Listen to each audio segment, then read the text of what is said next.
welcome to Blackfeather Guild. Before we go in and say hi to the cast and get started with the show, I wanted to talk very briefly about viewer actions and a little bit about sponsors. So first off, there's a number of ways that you can actually actively participate in the show through viewer actions. One of the easiest ways to do so is through retweeting the game tweet. You should see that somewhere in chat if it's not in there already. But you just click on that link and hit retweet, and for every 5 retweets that we get on that, it will add a bonus to the cast pool and the game master pool. Now, in most cases, that's going to be an extra d6 that they can add on to any roll. Basically, a great way to use that is if a player is almost meeting a DC, but they're just not quite there, they can grab one of those d6s from the cast pool, roll that, and then add that to their roll. Basically, is how that works. Same with the GM. So that's one of the easiest ways that you can participate that way. Another way is through guild coins. That's our Twitch channel points. If you look at the rainbow colored icon, it should have the Blackfeather Guild crest on it. It should be right below your Twitch chat box. If you click on that, it'll show you all the different things that you can get with those. The biggest one being plot points. Now, plot points, you can see an example right over here. They all work pretty much the same way. It's just a matter of how big of an impact they have. So for the example, when we've got 2 plot points, the player of your choice gets something moderately helpful or unhelpful. Enter any suggestions for the GM into chat, or you can have the GM come up with something entirely on their own. So just choose if you want it to be helpful or unhelpful to the party, and that's kind of how you can use them. You can throw in your own suggestions as well. How those work: 1 plot point is something trivially helpful or unhelpful. 2 is moderately. 3 is very, and 4 is very to the entire party. So if you want to do something to help the entire party or really throw a monkey wrench in their plans, 4 plot points will do that. So that's guild coins. And then finally, we've got donations. So if you want to help out with keeping the lights on in the place, so to speak, there's a number of ways that you can financially contribute. One of those being coffee.com/Raven or raven.rocks. You can see both of those examples down there at the bottom. Those are the addresses to do direct donations. You can also do Twitch subscriptions or bits. Those work the same way. And then finally, Patreon. We've got a Patreon, which you should see in chat here any second if it's not there already. And our Bard tier patrons and higher get credits towards viewer actions every month that they can use on any show that they would like. You just have to let us know in chat how you want to spend those, and then we'll hand those out. So some very cool stuff. Before we hop over to see the cast, one last thing to mention is a couple things on this chart here. We've already covered the D6 and the plot points, but the triple crits, what that means is you can gift auto critical successes. And you can, it's triple because you get 3. You can divvy those out however you'd like. You can do 2 to the cast, 1 to the game master, all of them to the game master, however you want to do it. So they work much like the D6s. The cast members just grab that when they're available and they really need them and use them. So it's pretty cool. And then finally, the last one, introduce an ally or enemy NPC. Just give us a brief description of what you want this character to look like, kind of their character concept and a name, and let us know if you want it to be an enemy or an ally to the party, and the GM will basically take that and run with it. So really cool ways that you can participate. Lastly, I just want to take a quick moment to mention our sponsors. If you look at the logos down below, that's who's sponsoring this episode, and we'll talk a little bit about that before we introduce everybody as well on the next scene. So yeah, check all this stuff out, and thank them for supporting us, and thank you for being here and watching. Let's go say hi to the cast.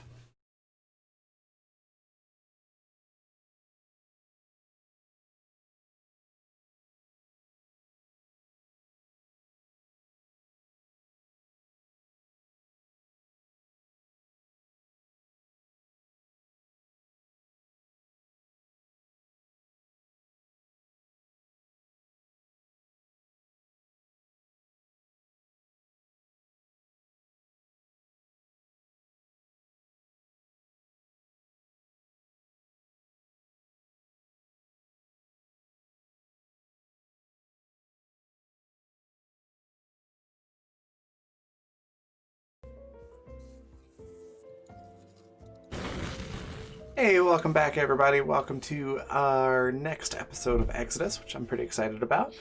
Um, we had a lot of fun last week, causing trouble and mayhem and killing splicers, and I'm sure nothing bad will happen with all that racket that we caused.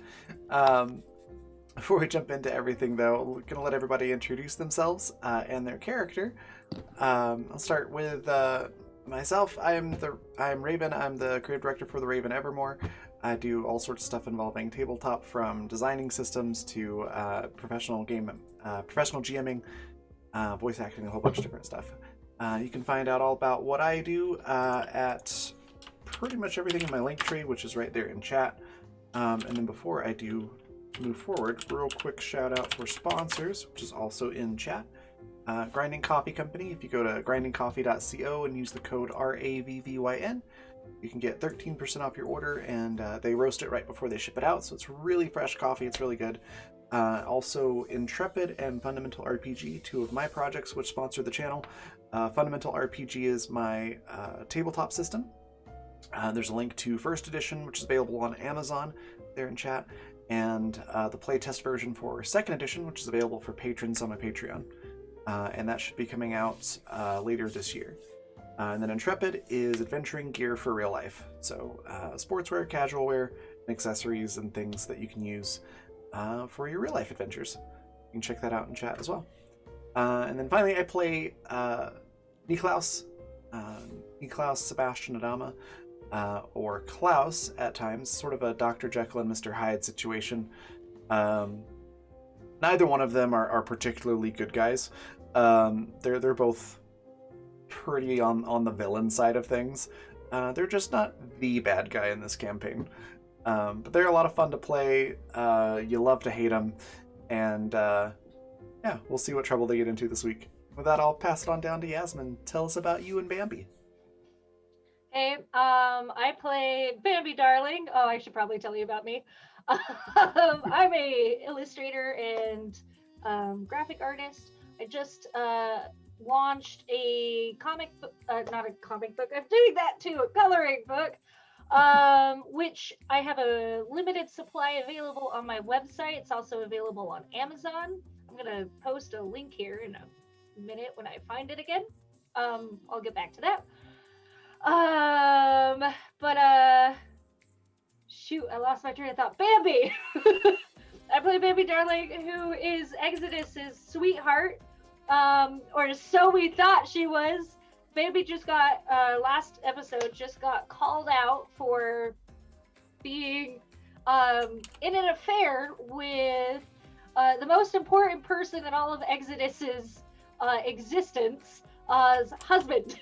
So yeehaw for Bambi! And that's it. That's it for me. All right.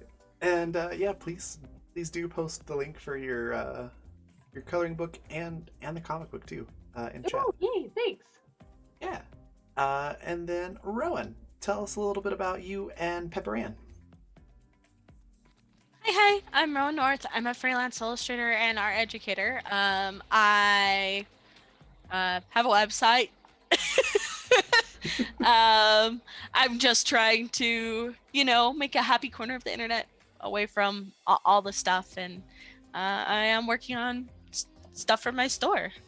So yeah, I'll post a link in chat. I play Pepper Ann McGillicuddy. She was the daughter of the higher up of one of the higher ups of Exodus, one of the person who put a lot of money into things. She has 2 dogs that she apparently can control using her cane powers. She is more aware than she lets on, or seems half the time. And yeah. Fantastic. Yes, definitely. Please put that link into chat for us. Thank you. Also, just going to confirm real quick. Yeah, we are already at 5 interactions on the game tweet, so that's a D6 for the cast. Yay! Nice. The link for that, if you haven't retweeted or replied, is right there in chat. Basically, at 5, 10, 20, and 30 interactions, that means retweets and or comments, something cool happens. All right. Riley, tell us a little bit about Sydney or Sid and yourself. Hi, so I'm Riley. I'm a knit and crochet designer and educator. I also sell different things for makers and different patterns at my website. Ooh, sorry. I can type without looking, but I can't do it while talking. Same. You can find me there. I have links to all my social. Oh, that's supposed to be 2 W's. That link's broken. Don't click on that. I don't know where that's going to take you. But when I get the correct website up, it has all of my social media links on there as well. You can also find me here on Twitch at the Arieli, and on Twitter at the Arieli. I've started doing some craft streams and streaming video games here and there, just for funsies. But yeah, anyways, Sydney. Sid is a young lass who dresses very, who is very androgynous and just puts out this like young boyish vibe. She's fairly short, dresses like a newsie, and is Niklaus's assistant, and like it's just really fun. I have a lot of fun like having Sid and Niklaus play off of each other and just kind of seeing like how they care about each other, but like it's always like I'm first and like I guess you can be like maybe second, maybe depending on the situation. Like they still look out for each other, but it's still very like, yeah, if it means I can like live, I would kill you. But but anyways, oh, and thank you for the shout out, Raven. So yeah, I really enjoy playing Sid, but yeah, that's all. Sid's great. I also enjoy Niklaus and Sid, sort of like Sith master and apprentice type relationship. It's a lot of fun. Last but not least, Vanessa, tell us a little bit about you and this wonderful game that you've created. Hi, I'm Vanessa. I am a traditional artist living in Canada. I am the Canadian of the group. Can't say that with Animus, where there are 3 of us.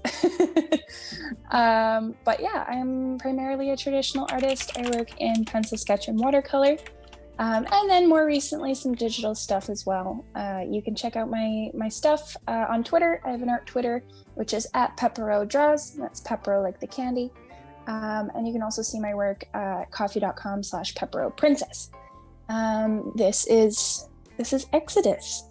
So I play, first and foremost, I play Anastasia Petrova. She is a nurse, a former nurse who practiced under Exodus's head doctor, Dr. Blumenthal. And she is the person who began sending out SOS communications to see if she could pull in anybody to help her get out of her situation, as everybody who remains in Exodus is trapped there. So she wanted to put out any sort of feelers to see if she could get people down to help them out a little bit, and she did. In the form of Niklaus and Sydney. So last we left off, you guys had just gotten to Hephaestus Forge, down at the southernmost point of the city. And Hephaestus Forge sits on, well, not directly on, but just up from the ridge of thermal vents that help power the entire city. And your initial reasoning for coming down this way was that all of the power in the tram station had been shut down. You don't know when it was shut down or by whom. You have a pretty good idea now that it might possibly have been Penelope Augustine, who is the head geneticist in charge of Exodus's goings-on. But yeah, so you guys came down here to turn that power back on. Now, last we left off, we did hear from Dr. Augustine, and she had some choice words for you guys as you came into Hephaestus Forge. Are you guys? Do you remember what she said, or would you like me to read it out again? I remember the gist of it, but I think you should totally read it again just because You were of so how badass good at it. Yeah, it was so chilling. But yes, at least to I'm- remind the audience. Yeah, I can certainly read it out again if you'd like. I'm glad that you that you liked her voice, her demeanor. She's definitely an interesting character. So, all right, let's start with that then. You guys come into Hephaestus Forge, and last time I kind of described it as warmer colors, bronzes, things like that. It's very, very reminiscent of an actual forge, despite the fact that it's not. That's not exactly what it is. But you can tell that its coloring has taken inspiration from its function. It seems that Michael, in his design, was very... At first glance, it perhaps seems a little bit kind of showy and not like there's any rhyme or reason. But as you guys have been traveling through the city to get here, the different areas that you've encountered certainly take inspiration on a kind of deeper level than what one would assume by first looking at it. So very, very much brasses, bronzes, warm tones, things like that, that kind of mirror its name and go hand in hand with that. But you guys come into this main area from the bathysphere. So there's a little bathysphere station that kind of branches off from the main hub of the forge. And you guys stepped off of your bathysphere after docking. And as we said last time, there aren't very many bathyspheres that come down this way. They are mostly transport, or used to be mostly transport for workers, as you know, the workers would be generally the only people coming down to this side of the city, as there are quite a few important things going on down here. This is the hub that sends all of the energy out to the rest of the city. So you can, safe to assume that not very many feet had passed through here otherwise. So you guys come out into this main hub, and Anastasia is, of course, going to show you the way to where you need to be. But as you come into the hub, the comms start to crackle overhead, and start to echo through the buildings, and especially this little hub that you're in now, which is relatively small in comparison to some of the buildings that you've seen so far. And Anastasia kind of becomes silent, and she glances around to each of you as the comms crackle to life. And you hear this voice, and it's calm and rather soothing. Definitely not a voice that you've heard much of, if at all, up until this point. And it's the voice of a woman. And she says, "Welcome, my darlings. And an especially warm welcome to the newest additions to our little family. It's not every day that we acquire new faces from the top side. I wish I might welcome you under better circumstances, but we must all make do with what we have, mustn't we? And this city is what I have. You see, my city is flawed. She has an illness that cannot be healed nor cured, but we all have our flaws, do we not? Despite everything, this city is still mine. And I take great pride in knowing what happens within my city. I know that you wish to restore the power from Hephaestus Forge. I know the value of mobility, especially here, where there is only so much freedom to be had.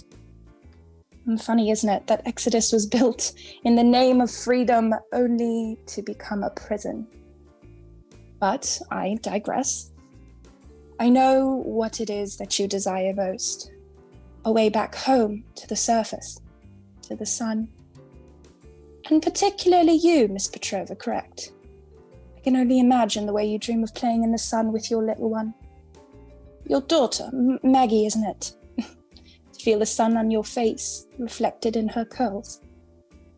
I had a similar dream once of a child playing in the sun, but, much like you, those dreams were taken from me, and perhaps in some sort of sick, cosmic joke, we suffered a similar fate at the hands of the very same man, didn't we? A man who preferred to bury himself in his work and in any pretty blue-eyed beauty that he could lure from her path. Isn't that right, Miss Darling? Or perhaps I give you far too much credit, for as clearly as I remember it, you certainly benefited from sleeping in a married man's bed, didn't you? But I'm not here for that discussion, no. Despite my long-winded monologue, and I do get carried away sometimes, I apologize. The point of speaking with you here today on this occasion is to let you know that while my heart truly aches for your plight and for my own similar desires, despite all that, there is absolutely no way I will allow you to leave this city. She and her terrible poison will perish here, under the ocean, and that is where we too must all stay, buried here with all of her secrets. I'm deeply sorry for all of us. And that is where the comms cut out. And as soon as she stops speaking, Anastasia turns to the group, and she's about to open her mouth to speak, and it is just interrupted by the most ear-splitting alarm. All of the overhead lights that were still functioning turn red, and spin in time with the alarm that's been set off. And it's one of those alarms where your first instinct is to cover your ears right away, like it's just very sudden and ear-splitting. And behind you, before there's any time to move, the door from behind you, it's not the same door that split off to the bathysphere. It's another door, which if you're familiar with the map, and the Exodites probably are a little more familiar, but you guys would know that door leads back into the area that is leading down to the thermal vent ridge. So that's where the main area of that building is. So the door from that section slides up, and two splicers come in, and they kind of scuttle on into the room before anybody has a chance to move out of the way. What would you like to do?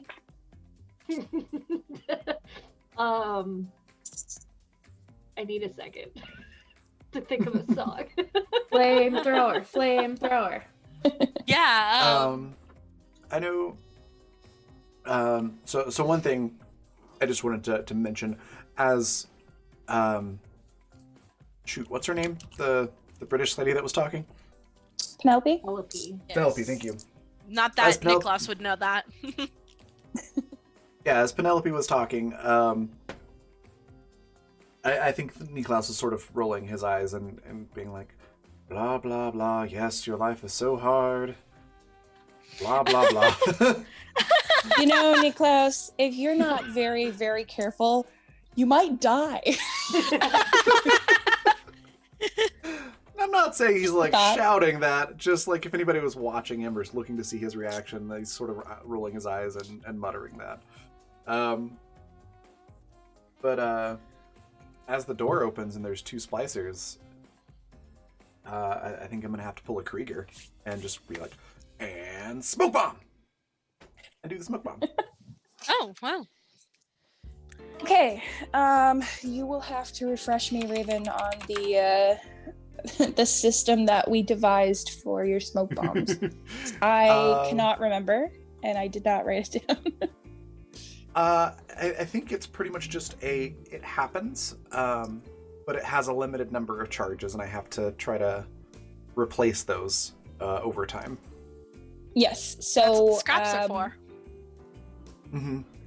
Mm-hmm. So currently it's at 11 of 12 charges. It's in the fancy cane that Niklaus has. Yeah. And so he just sort of pushes a button and it just sort of shoots out the bottom end. Mm-hmm. Not like a blowgun necessarily, but it does go, a fair distance away.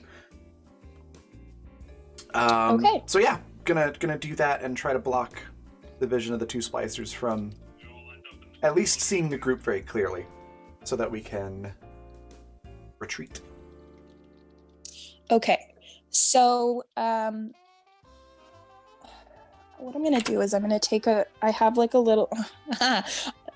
Let me take a moment to redraw the little map that I have because I would like to remove some stuff from it. But I'll give you like a very quick idea of what your route looks like that you can take, just Okay. so that you can kind of tell me a little more clearly what pathing you'd like to take. Just because in this little room that you're in, there are three pathways that actually, I mean, I don't have to send a photo. I can just describe it to you. You're in a little circular hub, basically. There's a door directly behind you, which is where the splices have come from. It's to the most southern point of the map. If you look at the regular Exodus map, you can see. So you're currently at number 11 there. So there's a doorway that goes directly to the south. The bathysphere would have led you in from the left-hand side. So if you stand in the middle and you're looking north and south, to the north, there's a path right out that way, a room right up there. And then there are two branching rooms to the side. So there are 3 rooms to choose from that aren't blocked by splicers.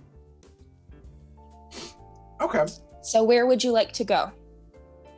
Do you guys collectively just start going to see where everybody else is going, or is there at least a small discussion?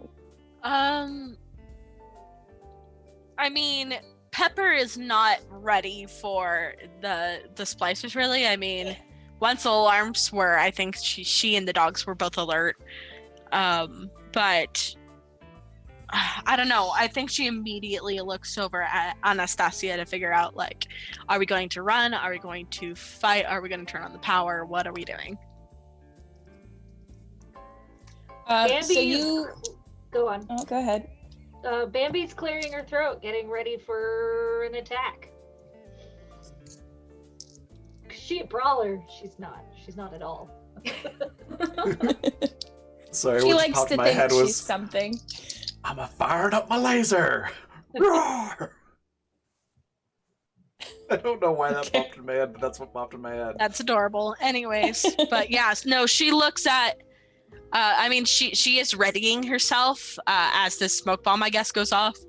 But looks at Anastasia like, are we fighting? Are we running? Where are we going?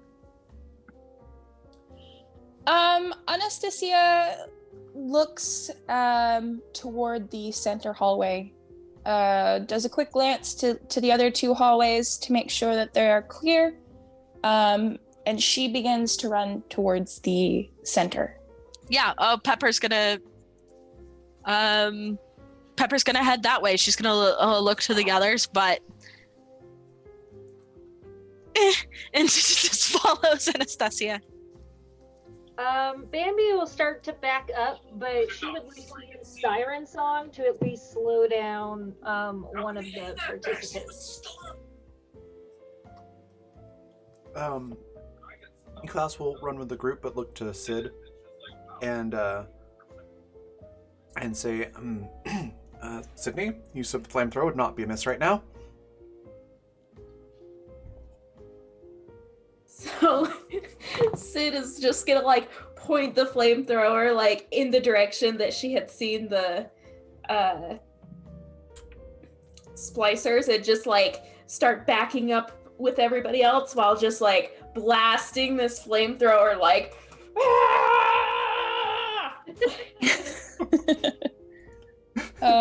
Covering fire. That's amazing. Just give me 1 second. I'm waiting for one of my documents to open. Yeah, I'm just very glad Pepper is secretly glad that Persephone was in it. What was her name? That she didn't have any shit to say about her. Oh, Penelope. Penelope, that's it. Although Thank you. Persephone would have been a badass name. I mean, true. it means bringer of death. Yeah.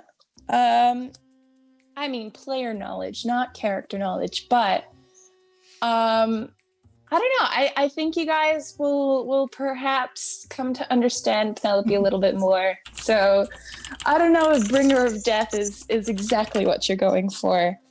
However, okay, so Sydney, have you already fired your flamethrower? You said you're firing into the smoke. Yep. Towards where she saw the splicers. Okay. So when Niklaus had thrown down the smoke bomb and it initially started to cloud the room, one of the two splicers, having seen the group, decided to run headlong into the smoke. So before Sydney, you even decided to set the room ablaze, this splicer was heading towards you. And because he cannot see, runs straight into your attack. His friend, however, was a little bit behind, so does not get hit with the initial burst of flames, and hangs back a little bit. So you do have one splicer on fire, and the other is momentarily stopping, because now they've lost line of sight to the group, and their friend is on fire. So you've caused a momentary pause. Would you like to stay and fight, or would you like to rejoin your group? Rejoin the group. Okay, you do so. And there's no issue. I'll give you the guys that one. The splicer who is not on fire is more concerned with the splicer who is on fire, and cannot actually see you in order to target you. So there's plenty of time for you guys to make it to the middle tunnel. So you guys make it to the middle tunnel, and you continue down that very, very short hallway. There are some little portholes in the sides of the hallway so that you can see the rooms to the side. They're kind of like their own separate little entities, so you can see through the windows into the windows of those buildings as well. To your left, you don't see anything through the window, but if you venture to look out the right side as you run past, you can kind of catch the glimpse of some movement in there, but I'm assuming neither one of you stopped to really check it out. Anastasia certainly doesn't, but you could have sworn that there was some movement in there. Okay. I think to just because I think it's interesting, rewinding for just a second. Once the one splicer's on fire, I think Klaus is gonna have like a little internal dialogue with Sure. Klaus, and Klaus is just going, "Who wants some barbecue?" And Klaus is just like, "Not now, shut up, running." And if anybody's close enough to Niklaus, they might notice him seeming to have a conversation with himself, but quiet enough to where you probably wouldn't be able to tell what he's saying, especially over the screams of somebody on fire. Yeah, probably And then I feel like I should probably roll to see who wins on the decision to check out that movement or keep running. Sure. That's a nat 1. Oh! Klaus is going for the movement, like just straight up, suddenly jerks to the left and is checking out that room. So, this little hallway that you are in has already come off of the main hub, so there's no actual way to go into the other room. So basically, you're just stopping and staring through the window.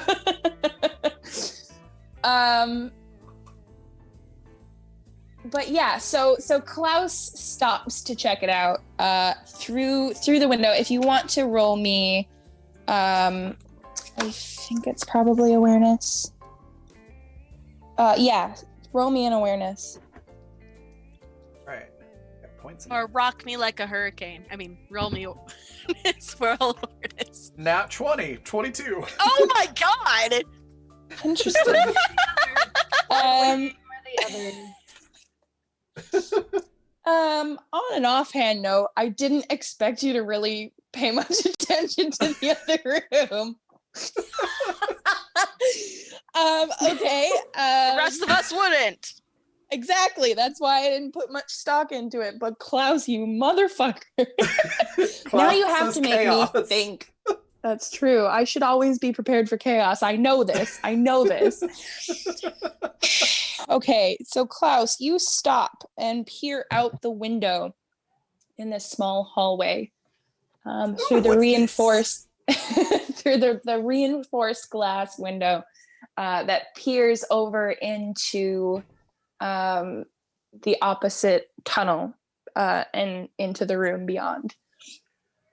You do notice that there is a splicer in there, and because your eyesight is just phenomenal, you get a pretty good look at this thing. It seems to be a gentleman who might have been dressed very richly at some point, very crisply, but now is just in complete tatters. He's wearing like a white shirt and some slacks with like suspenders, but one of them is like dragging on the floor because it's broken. And just very, very dirty, tattered. Most notably is the way one of his feet is just completely clubbed. Like the skin seems to have melted and grown around the shoe that he once wore.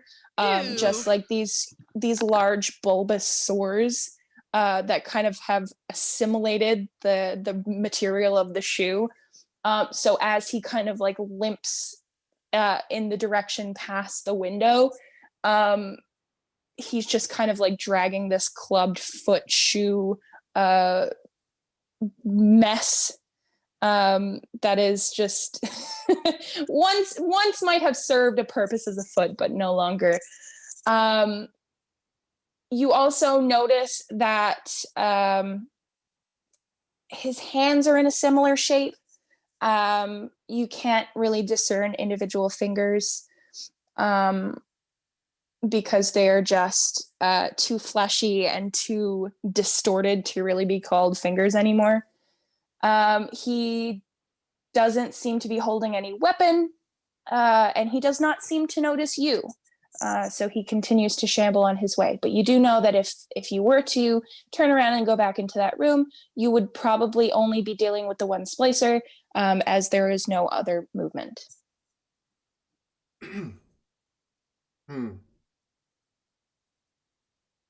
Okay. But you do know that if you were to turn around and go check out that room, that there is another splicer back in the main hub of the forge that you would also encounter, which seems to be making noise from behind you. There is no bulkhead leading into that hallway, so you can still perfectly hear that the splicer is confused, not sure what the fuck is happening, and could possibly decide to continue to barrel ahead to find you in the hallway. So make your decision quickly.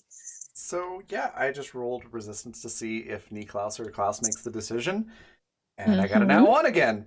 So so I've rolled a nat 1, a nat 20, and a nat 1 of the 3 rolls I've had tonight. So yeah, we're gonna go check on Mr. Broken Suspender dude. Oh boy. Motherfucker.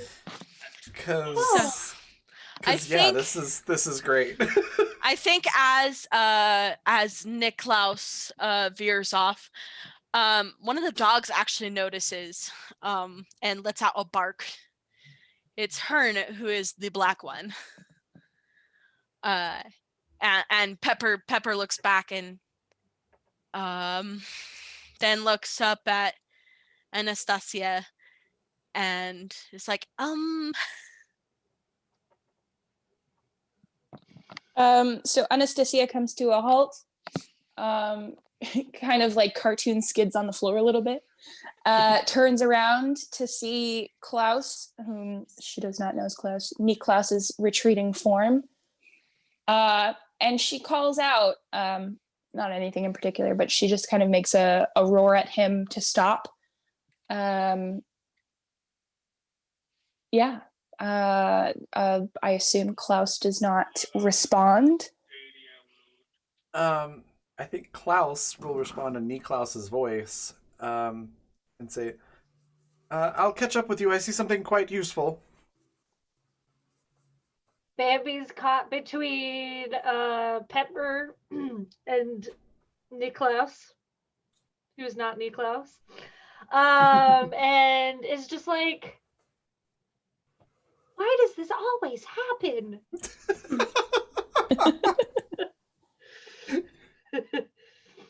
So here we have some very, very interesting decisions to be made. Anastasia turns and continues to go ahead the direction that they were initially heading. What do you all choose to do? You can either turn back and go with Niklaus, or you can continue ahead with Anastasia. Bambi whimpers a little bit and takes half a step forward and then turns around because she cannot deny the their potential treasure. Y'all are really something else, you know that? Sid, yeah. I'm so sorry, but Sid obviously is going to choose Niklaus over Anastasia. So I mean, to be fair, Niklaus is running into danger, so that is something to consider. Yeah, so not saying to change your mind, but just do keep that in mind. Pepper actually calls back. She's like, "Don't do it. Don't do it." But then she just shakes her head and keeps following Anastasia. Oh no, don't do the thing. No, Yeah. Stop. Come back. Well, she's not gonna like take the time to go and stop them. Plus, she doesn't like any of you. I'm sorry, but you're all assholes. So Bambi, you went with Klaus as well? Yep. So Anastasia, being fully prepared to just fucking cut Niklaus right off from the group, now sees that not one but three of you have left, and knows that it is not plausible for her and Pepper to continue on their own. Sets off just the most colorful string of curses, both Russian and English, and turns around and ushers Pepper back towards the other half of their group. Pepper's like, are you sure?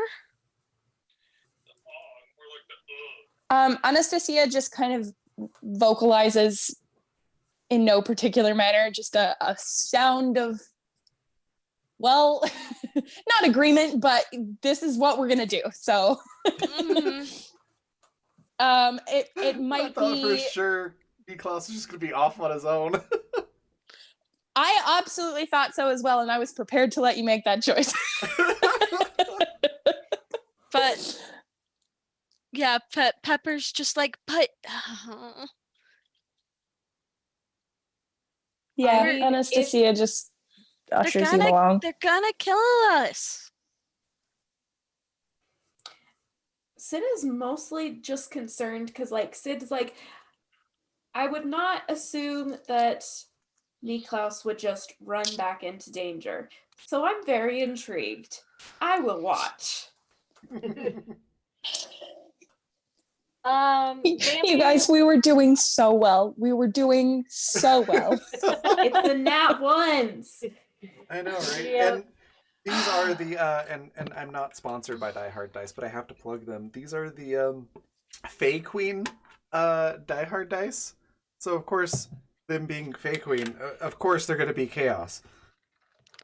Oh man. I hate it. Vanessa, change dice then, Raven.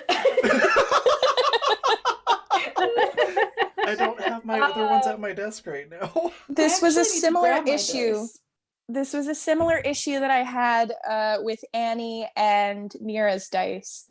Annie has been rolling very horribly, so I've made the decision that for the heist, that I'm going to use Mira's dice, and Mira's dice also roll extremely chaotically. So Great.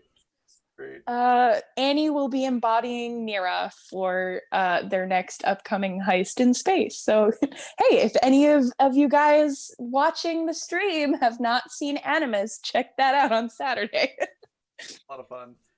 And yeah, channeling Mira would not be a bad thing. Okay, back I'm just to gonna yes, the pork chops are great. Yep. So back to what we were talking about. Okay, so you all head back into the main hub, and just as you do, the second splicer comes barreling out of the smoke. Niklaus, you are the closest. I would like you to roll. I would like you to roll skillfulness for me.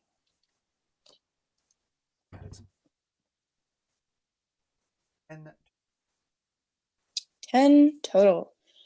Let me see. Because this guy is an absolute idiot. He comes barreling out of the smoke. And you are able to just narrowly miss this guy from barreling straight into you. So you veer off to the side. You stumble a little bit on your way, and he flies right past you.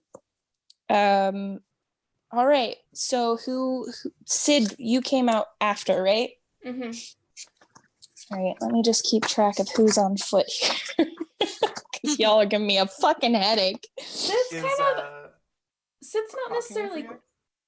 Sorry, go ahead. Oh, Sid's not really like running after. Like Sid's kind of just like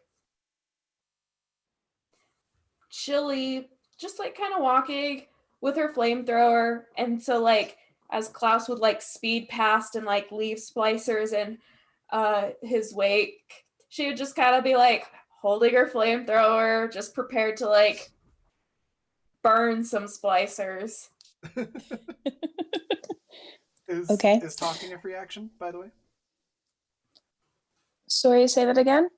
Is talking a free action in the order of things? Yes, you can say what you would like. Okay, then as Klaus sidesteps the splicer, he's just gonna call back, "Incoming on your left." I hate him. Bambi's probably at least like either with Sid or past Sid just a bit. Okay, so in that case, Bambi, you see him first, as he tries to skid to a halt after missing Niklaus, and he stops right at the mouth of the that little hallway. Bambi would like to sing. Okay. She sings Fever by Peggy Lee. Nice. Classic. Perfect for the flamethrower, might I say. I thought so. Better than burn, babe, burn. And entices. What do I roll for that again, or do they roll against me? Enemies roll against you because the nature of this ability is that you are to focus on an enemy within range, and because you are using your voice and not, like, for example, a projectile, you basically will hit that enemy within range, and then it is up to them to disentangle them from the enchantment. All right, so you start singing, and you do in fact ensnare your prey. Yes. Sid, you are coming out behind Bambi. You see that she has, similarly to other encounters, she has begun to sing, and she has caught this splicer in her thrall, and it is momentarily paralyzed and sluggish. And you can see that the splicer is trying to kind of shake his head and blink the sluggishness from his brain. But his brain is melted and full of drugs, and it's not going so well for him right now. What would you like to do?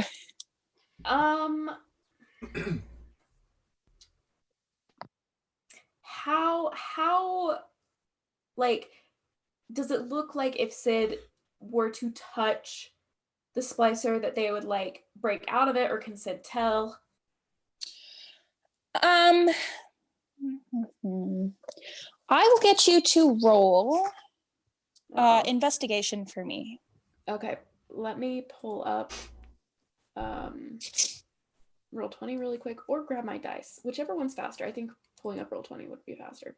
I thought I had my dice here, but I forgot I moved them.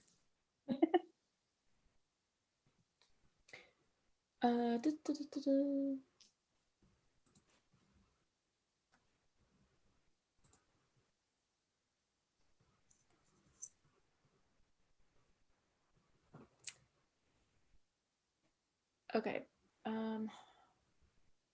Oh, there you are. Okay, so that's a 16. A 16. With that, you gather that it's not a case of like touching the splicer and bringing them out of it. From what you've seen of Bambi previously singing her enemies into submission, it does take them quite a bit to be able to break that spell, and you've seen splicers that have not been able to do so. So you're fairly certain that, you know, something like touching them would not particularly have any effect in bringing them out of that, because yeah, Bambi has dealt with this kind of before, and you've seen it in action, so you know there's probably stronger than that. Okay. So Sid's first action is Sid wants to take a blood sample. Okay. You hold on to that for 1 second. Anastasia is the next to make her way out. She sees that the splicer is, you know, likewise under this control that Bambi has. She does, however, raise her pistol. And she does not immediately fire because you guys are relatively closely packed together. This is, you know, not a huge hallway. So she doesn't fire, but she does take a moment to look around and make sure that there's no other splicers, because you only saw 2 when the alarm started to go off. And the alarms, by the way, are still going. The lights are still flashing.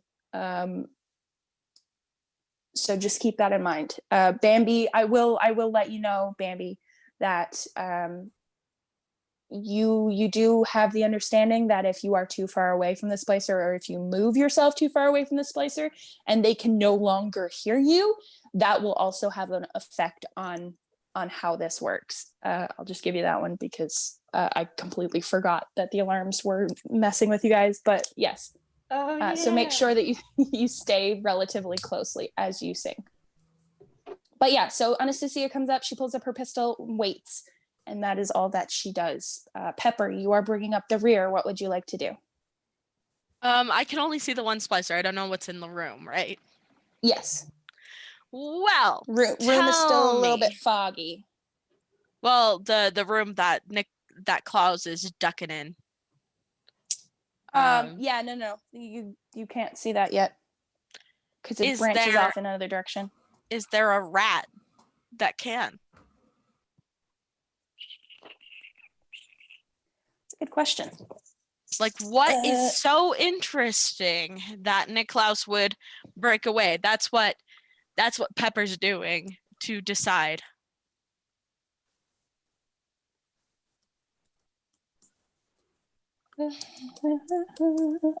Evens or odds? The odds ever be in your favor? So odds? Yeah. It's even, so no. You reach out with your magic and you cannot feel any sort of rodent that is close enough to you yet.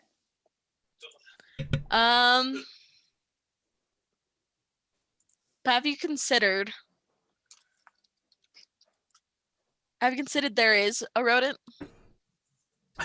I have Gosh. considered, however, that is not in the cards for you at the moment. No, so- I paid for 3 plot points. Oh, did you? Aurora just spent 11,000 guild coins on 3 plot points for there to that be a enough? rodent. For a rodent? I love that all you said was rodent. Yes, okay, there's a rodent. Rodent. There is but a is it- juiced up rat. It's like heavy breathing in the corner.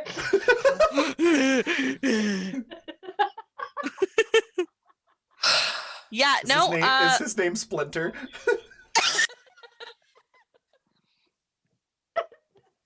No, its name was Splicer. I mean,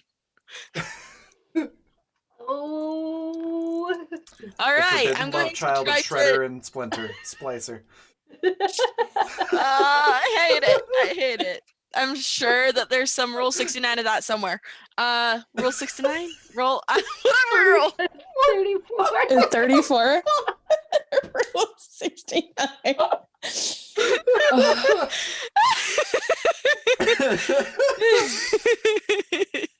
It's a great rule, though. You could say it's nice. nice. The rule of nice. Okay, that's 18 plus whatever my. What are you rolling for? I'm taking it over. Oh, for Jesus' sake.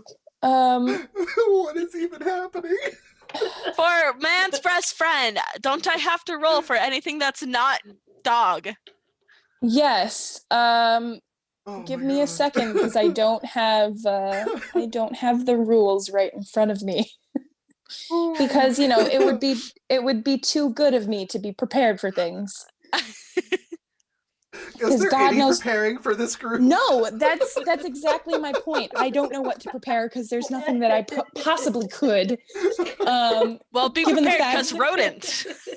Rodent. Given the Prepare fact that for we've rodent. just spent the last 20 minutes doing something that I expected you guys to just move past. The dice had other plans. You said that there were rooms we had to inspect.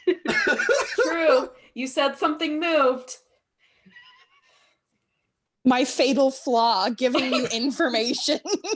And Yes. Klaus has the attention span of a magpie. Precisely. Oh my god. Ooh, shiny. Just give me 1 second. I'm pulling up the Shiny. rules because it would be far too easy for me to remember my own rules. I have to look up my rules too, don't worry. Oh, we got another plot point. 5,000 gold coins, 1 plot point. Michael Wayne. Aww. There is That's Mouse with a adorable. tiny teddy bear and a nightcap that is yawning. That's so cute. It's a drawing on. Was the nice night before Christmas. And Okay. all through the house. Shut up, Klaus. Not a creature was okay. stirring, except for this Klaus. Oh That was my good. That god. was good. That was really good. Break it down. So I've only written the rules for your dogs. God. So But we've done this with the rat once before. yes, and I cannot remember what we rolled. Well, basically, I think it's a straight up 20. I can't remember what is what, but basically, it's to see if I can thrall it. Yeah, I imagine okay. the more ferocious did you the roll? animal. I rolled an 18. An 18? Yes, obviously. Okay. Obviously. I don't know why I even had to spend the time looking that up. You capture the rodent. Yes. Well, yes, I want to use the rodent's eyes to see what the fuck is so interesting in this room that Nicholas will put all of us in danger. To be fair, So only putting himself in danger, you all decided to follow. Anastasia was gonna leave you. Don't worry. The only reason she turned around was because three of the Everyone 5 else. party members left. Everyone else. Yeah. All right, so Rowan, Pepper taps into this rodent, and at the moment you just see black. You have the impression that the rodent is in the walls currently. All right. Well then, yeah. I guess I take the turn to crawl out. Okay. Pepper, I guess, in the meanwhile, had because she can't attack if she's in control of another animal, really. She steps aside, making sure she's out of harm's way. Okay. So she's kind of like with Anastasia in the prepared, but not doing anything. Okay. Or at least so it seems. She's just like over there against the wall, like. No, she's more like ready. She's got that ready expression, and she's got the dogs like all like baying by her sides. And, Oh, that's so funny because my imagining of what that looked like was like when Link tries to control the seagulls in Wind Waker, and I just saw Pepper Ann like holding 2 fingers up to the side of her head and really concentrating. No, you've seen her with the dogs where she's just like she's not fully there, but she's still present enough to be able to move herself. Michael asked the question, and I also am curious. What does the mouse with the tiny teddy bear nightcap do? I will tell you the answer next round when we see through the eyes of the rat. Sweet. So the splicer that Bambi you have captured absolutely does not break out of your hold.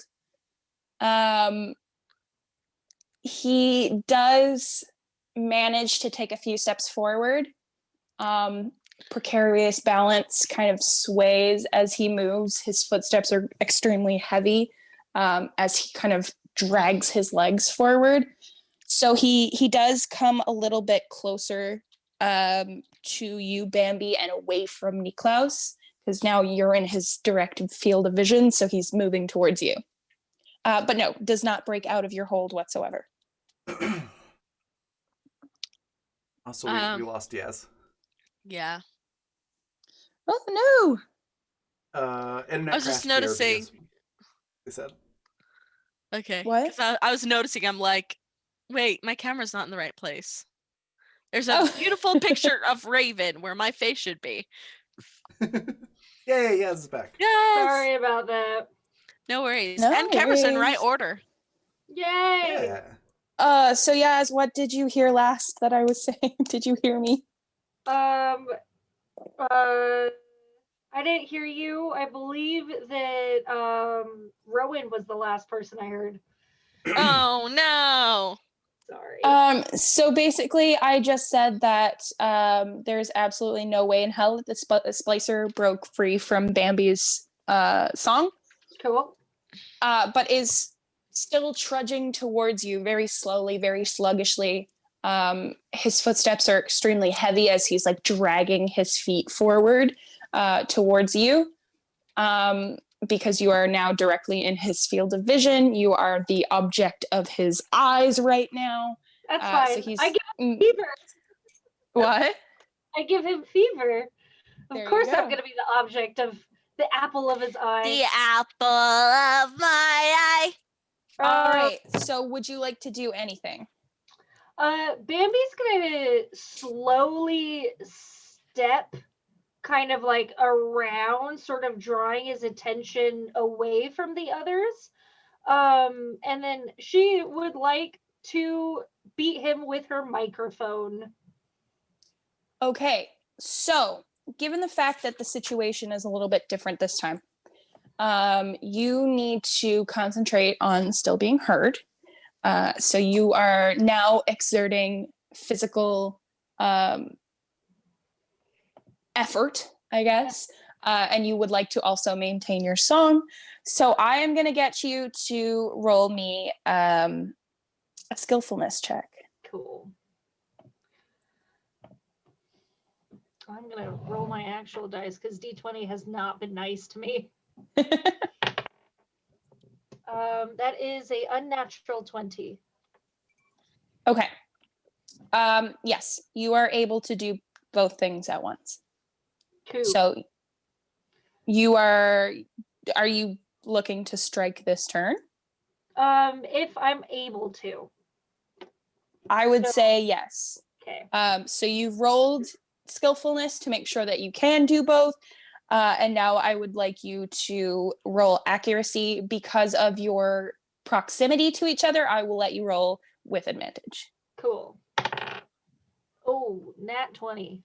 Whoa! What's Yeah. up with our rolls today? Plus 6, so 26. Do you want me to roll Okay. a second time? No, that is absolutely fine. You absolutely bludgeoned the poor bloke. I go ahead and roll me a d6 for damage. 2. I'm gonna let you roll again because that was just an absolute murderous smack. So altogether 6. Okay. So this guy here, I have to keep track of these things on paper, so bear with me. No worries. You said 6, right? Yes. Okay. Sid, what would you like to do? Oof. Oof, oof, oof. Do keep in mind your proximity. With your flamethrower, everybody is in close quarters. Uh-huh. That's why I'm oofing. Sid goes to use the flamethrower, but then like you could see that just like something just like crosses her mind and she changes it and decides to just like and then just like looks around at everybody and then just heads off in the direction that Niklaus went. Okay. And you do so successfully as the splicer is still held within Bambi's siren song. Okay. Next is Anastasia. So Sid, you're out of the hallway now. Niklaus, what? What about Klaus? Oh, I thought you already dipped into the other room. You can certainly go ahead if there's something else that you would like to add. I just wanted to do the thing in the next room. Oh, okay. Yeah, absolutely. Go ahead. Sorry about that. Okay. Oh, no worries. So when Klaus ducks into the next room, does he see anything other than the guy with the fancy clothes and the broken suspenders? You can certainly roll awareness to figure that out. All Like perhaps a particular small mouse. right. That is a 15. A 15? With a 15, so you want to know if you notice anything else, right? Yeah, anything other than of interest other than him. Anything of interest other than him. There's nothing that immediately catches your eye. That's not to say that if you rifle through things you won't find them. But just at the glance, this guy is probably the only pressing thing that you are able to observe. Okay. Do I have time to do a thing? Sure. So you take a glance around as you are moving into the room and discern that this is the most pressing right now, and you are certainly able to react. Cool. So Klaus is just going to charge forward and attack this guy. And the way that I would like to do it, you let me know if this is possible or if I need to roll. Well, I'm sure I'll have to roll something, but what to roll for it? Sure. Klaus would like to run up, grab the broken suspender, and basically try to strangle the guy with it. Why do you have to make everything difficult? Why every single I always let my guard back down. I'm like, there's nothing that Niklaus could possibly do that is stupid in this moment. Sorry. And I always forget to put my guard back up. But you know what? Every single fucking time it's stupid again. Yes, all right. Just wait for it. Jesus, girl. Okay. Let me see what the hell I'm trying to roll for here. I imagine okay. it would be like a grapple type attack. So physical one, if that helps. Just throwing ideas out there. I'm going to get you. See, strength is for melee attacks, but you're not using it's more so like I would say roll skillfulness. How well you are able to perform this physical attack. All right. Then yeah, I roll. Ooh. So that is a 21. So in some absolute turn of events, I rolled a nat 20 against you. Oh my god. So you charge headlong into this room. You are aware that this splicer is here. He does not know that you are about to enter the room. However, as you come barreling into this room, he seems to display an awareness that most splicers that you've encountered so far have not. Like clearly he looks worse for wear. You would have assumed that his mental state would match his exterior. However, this guy is extremely quick to see what's happening. So as you go to get that suspender, he is able to just kind of almost like somebody swatting away a fly is able to catch you with his hand. And like I said before, he does not have a weapon. So you're not hit with anything too forcible.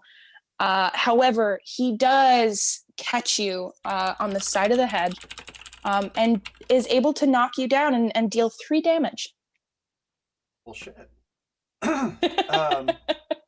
Klaus is going to, of course, spit out a one-liner and look up at the guy and be like, "Oh, come now, don't leave us in suspense." I hate it. I hate it. Thank you for that. Pretty. You're welcome. No, this guy does not seem to respond verbally, just lets out this garbled, kind of high-pitched squeal of a laugh. And you are unable to tell if it's because he's intelligent enough to appreciate the one-liner, or if it's just a reaction to having smacked you in the head. Klaus chooses to believe it's the former. Okay, you can certainly do that, Klaus. All right, so Anastasia, it's her turn now. So Niklaus is in the other room. Sid, you've moved out of the hallway, correct? Mhm. To follow Niklaus? Yes. Yeah. Okay, Speaking Bambi. of, does Sid hear Niklaus's different voice? Because Sid is not aware about like Klaus for sure yet, right? Mm-hmm. Sid, would you like to see if you can discern that it is a different voice? Yes. Okay. You can roll an awareness check for me.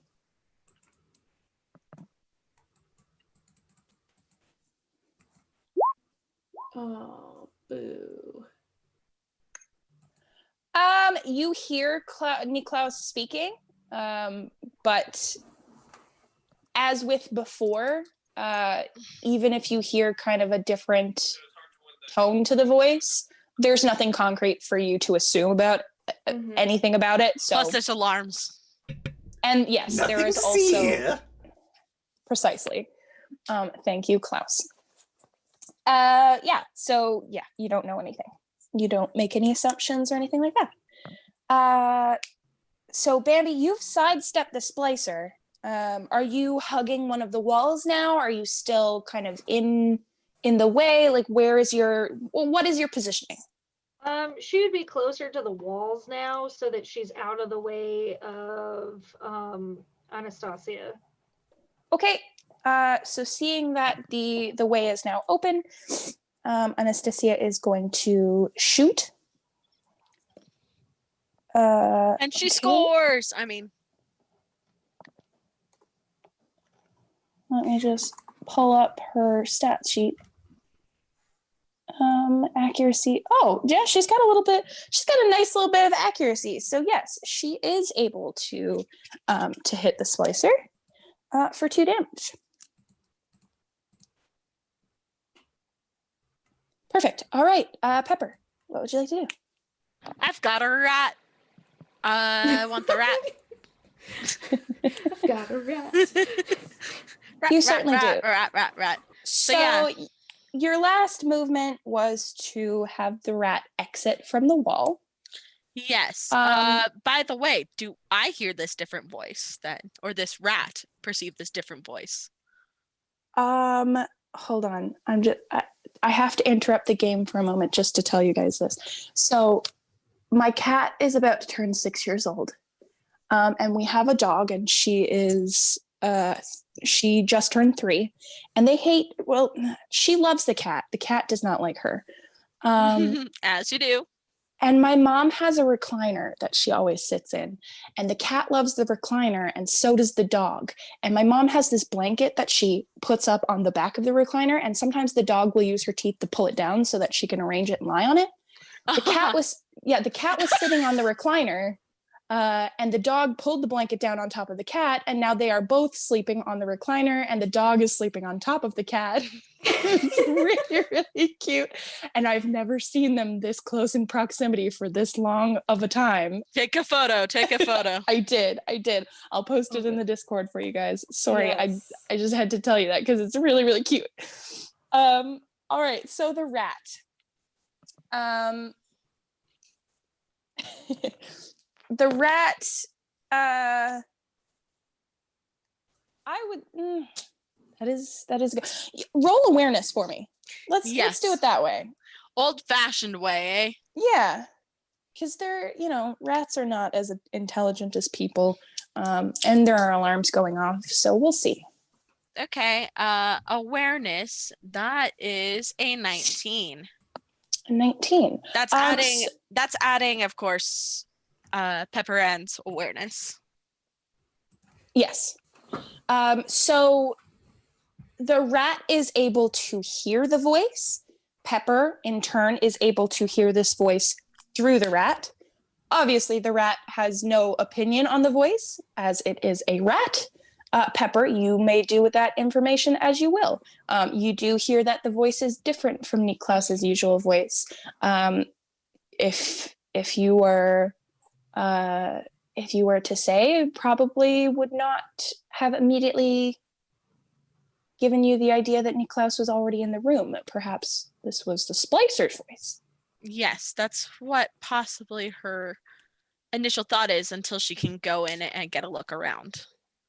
Yes. So as the rat is exiting the wall, Pepper, you see through the rat's eyes that in this little nest that it has made in the wall, there is another rodent who is curled up in some debris in which they have made a tiny little rat's nest.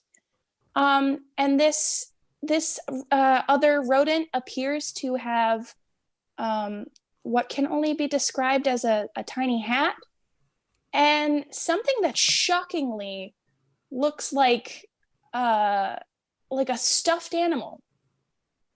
But the rat's vision continues on out through the hole in the wall far too quickly for you to really analyze the situation. But you're very certain that tiny rodent might have had a hat and a stuffed animal. Well, Pepper's brain is actually able to justify this. It's like, we're all mad down here. As if the animals themselves weren't unaffected. Yeah. Okay. So, So yeah, she exits the wall. yes. You can roll another awareness for me if you would like. I would absolutely love that. Just as like a very quick. This is Wow, just the. Yeah. Different die, got 19 again.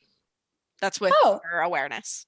Interesting. So just before we come back to the action here, through the rat's eyes, you are able to see Niklaus, who has stumbled away from this splicer, and a splicer who is cackling, very high pitched sound, very gargled, and it sounds like he has something caught in his throat, like he is perhaps drowning or gargling water. That's kind of the tone of that. Ew. Yeah, and that is all you see for the moment. So, Michael, I hope you enjoyed your tiny, cute little rodent with its little teddy bear. We can only assume that this rat has a wife and a family, and that this is a sleeping rodent wife with a teddy bear. Okay, so back to the splicer enthralled by Bambi. He seems to be starting to come out of this spell that Bambi has him under. Not quite yet, though. It's very very slow. It's like when you first blink your eyes open in the morning, so you're still groggy, but you're starting to come to. That's kind of the impression that you have here. And of course he's hit the shit out of him when she gets a chance. Yeah. So Bambi, you can certainly go ahead now and roll for accuracy. I got a 14 plus 20, unnatural. Okay. He is not going to be able to move out of your way as he is still under your spell. So you can go ahead and roll. What did I have you roll last time? Was it a D4 or a D6? Yeah, okay. D6. You can go ahead.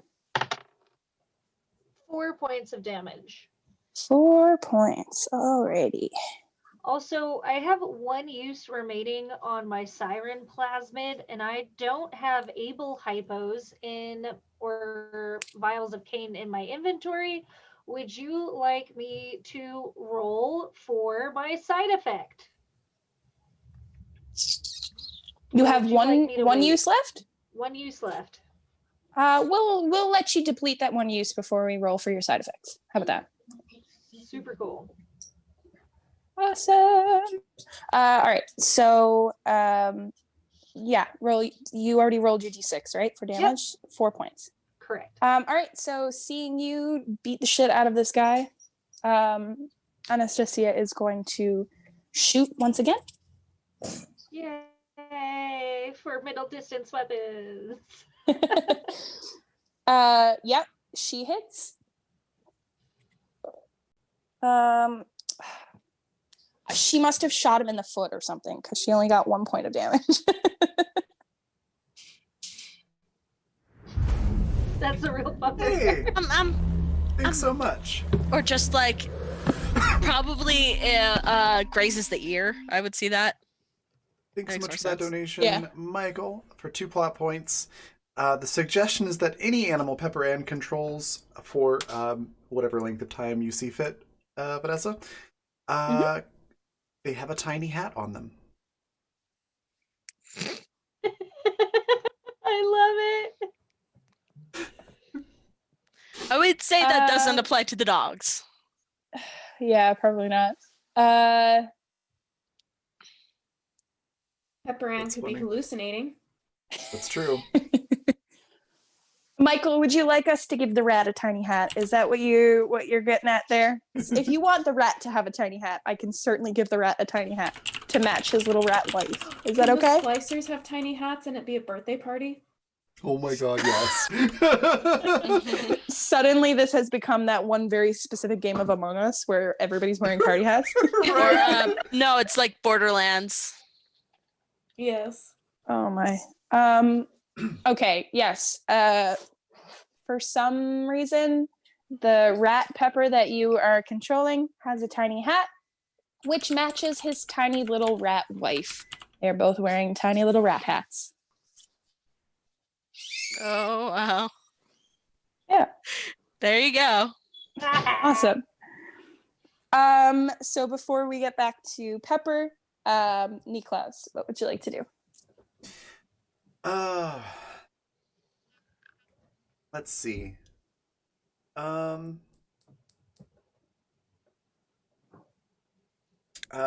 Klaus is going to take a note from a movie that hasn't even been thought of yet in this time period, and sweep the leg.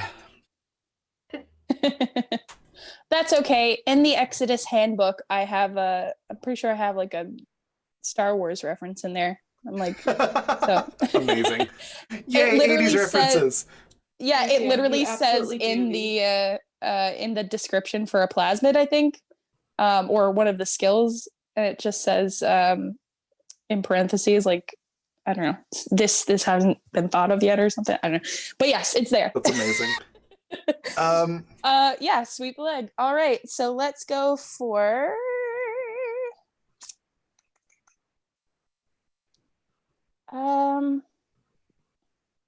let's go for skillfulness, because you want to see, let's see how well you're able to perform this action. That is a 16. A 16. All right.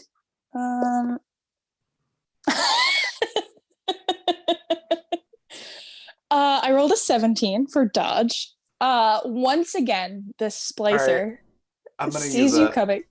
I'm gonna use a d6 Sure. All right. because this guy's going down. Let's add 4 onto that. Okay. Perfect. Yes. You are able to sweep the leg of this splicer. You're able to catch his clubbed foot, which, as we already know, is the foot that kind of keeps him a little wobbly off balance, as it is not flat. So you take that out from underneath him, and he falls backwards and lands on his bum. Watch your step. I'm assuming that's all the time I have to do something, but just checking, is there time to also shoot him?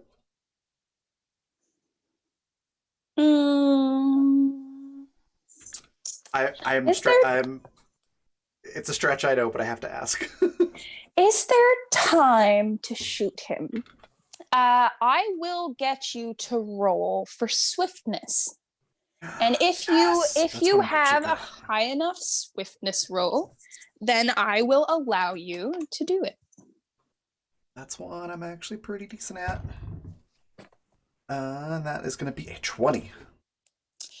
Interesting. Yes. Go ahead. So Accuracy? Yes, please. All right. That is a 19.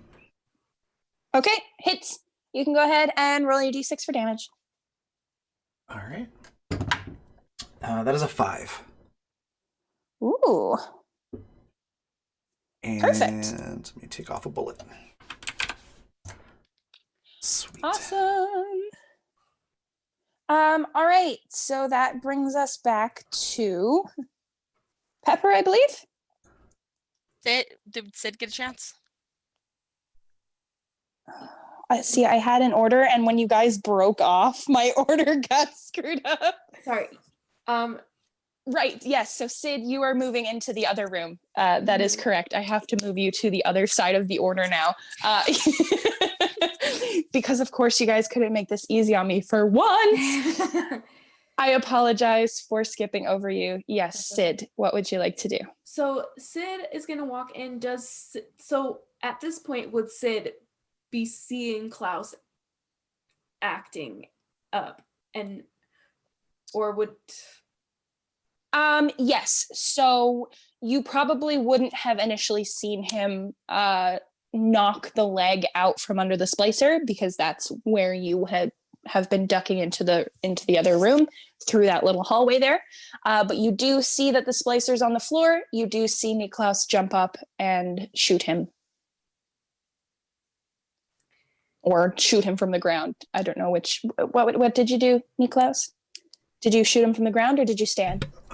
Oh no, we're both on the ground. Niklaus just kicked the leg out and then shot him on the floor. Ruthless. Okay, so Sid, yes, you see the splicer on the ground, and then you see Niklaus shoot him. And Niklaus, Klaus exclaimed something, didn't he? Oh, yes, there was a watch your step.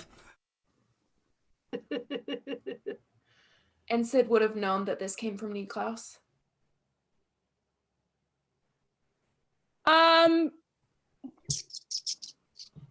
Why don't you give me an awareness? Why not? I miss my dice, but Speaking I'll of, do this. I guess the rat is already in the room when this happens, so Yes. the rat sees this and hears Yes. this. Are you kidding me? Freaking roll 20. Okay. Screw it. Roll 20. Hey, use a d6. Use a d6, I'll use a d6. Thank Sure. you. or immediate crit, whatever. You only have one of those though. Yeah, it probably holds on to So that. 15 now. 15. You are kind of in the same boat as before. The alarm is going off, so it's kind of obscuring it a little bit. You are sure that it is Niklaus who is speaking.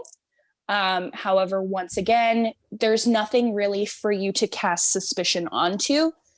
You know that this is a voice that is coming from Niklaus, but as of right now, you have no indication that there should be any cause for suspicion further than that. Okay. So then Sid would just then come in to help Niklaus deal with the splicer. Okay. So would you like to attack? Yes. Okay, how would you like to attack? Flamethrower is risky, so she's going to use the flamethrower as a heavy weapon, like a heavy melee weapon, and ram into the splicer. Now, see, you guys, what I didn't expect was that you would be given a flamethrower. What I didn't expect further than that was that I would have to consider whether the flamethrower should have its own health points, because I didn't expect it to be used as a melee weapon. God damn it! Roll a d6 for it, or a d4. Right now, we're not going to worry about it. I'm going to get you to roll me for strength. Strength. Okay. Let Yep. me see what I have in strength. Okay. Freaking. Ugh. Okay. 15. You can't be good at them all. This splicer really doesn't want to cooperate today. I rolled a nat 20 for Are you dodge. kidding me? Oh my Okay. god! I'm having fun, you guys.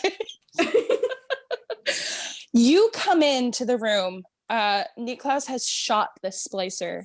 And you come barreling into this room.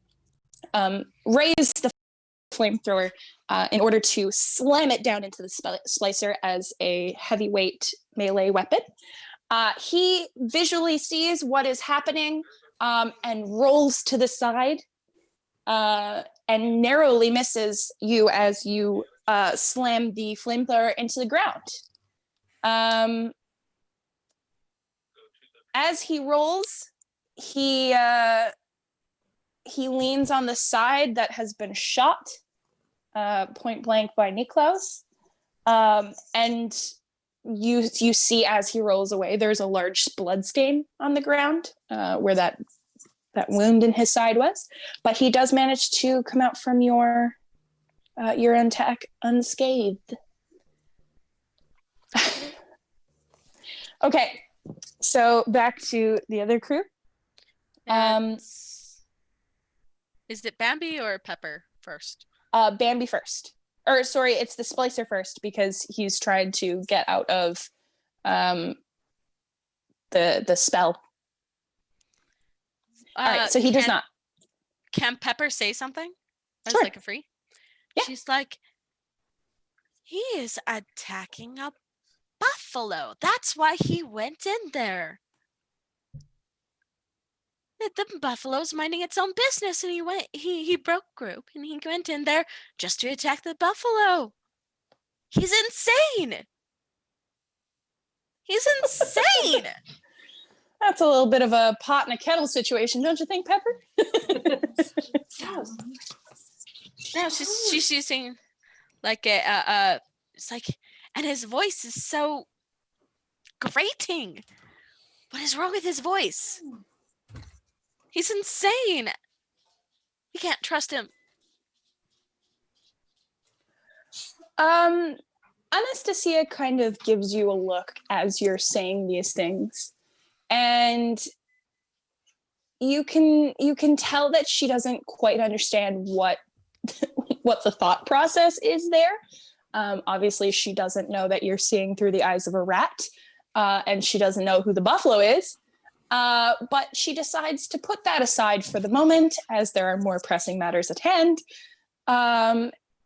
And she turns back to the Splicer. Bambi, you can go ahead and attack if you would like to. Yeah, Bambi's gonna beat the shit out of it. Unnatural 21. Yep, roll for your damage. Bam! 2!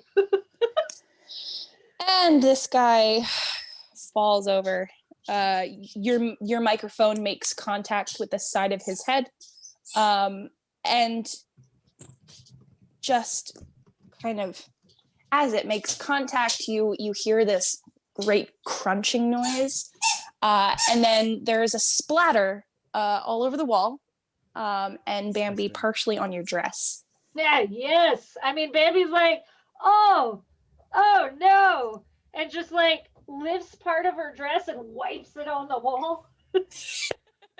Yeah, so as he does that, he kind of splatters all over you in the wall, and then falls face first. And he is defeated, conquered, dead. And you guys are free to join Niklaus if you would like to. Bambi would like to. She's hoping for shiny jewelry. Yep, so Anastasia follows behind Bambi. Pepper, are you coming along?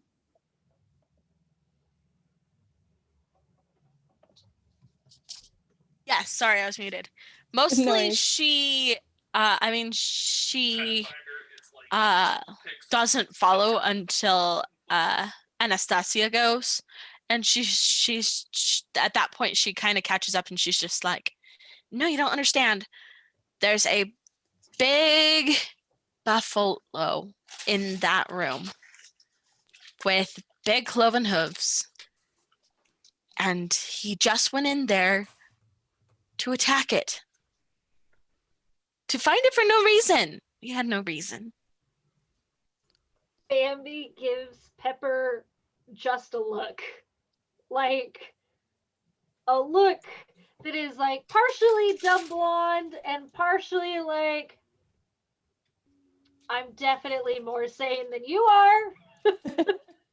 And she just reaches out her hand. She doesn't touch Pepper because she learned, but she does the shh, and then she kicks the door down. I mean, I think the door's open. I think you're right. She just goes in. All I can picture is Bambi making the motion of kicking a door open, but it's just air, so she just like kicks and falls through. Yeah, that's totally what she's just like, trying to look cool and just like gives like a little bit of a stumble into the room. Yeah, what happened to your mic? Did your microphone change? Like, did it actually auto swap?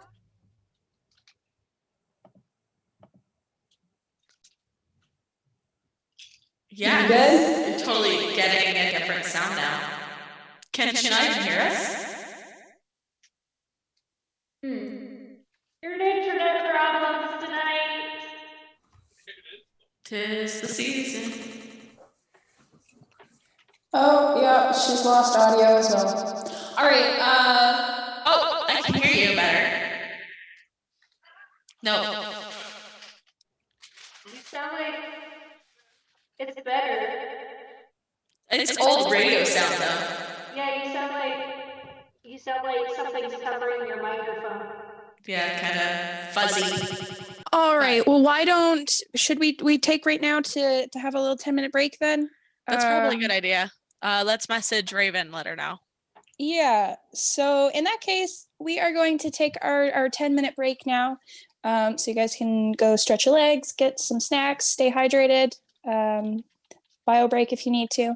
And then we'll be back in 10 minutes.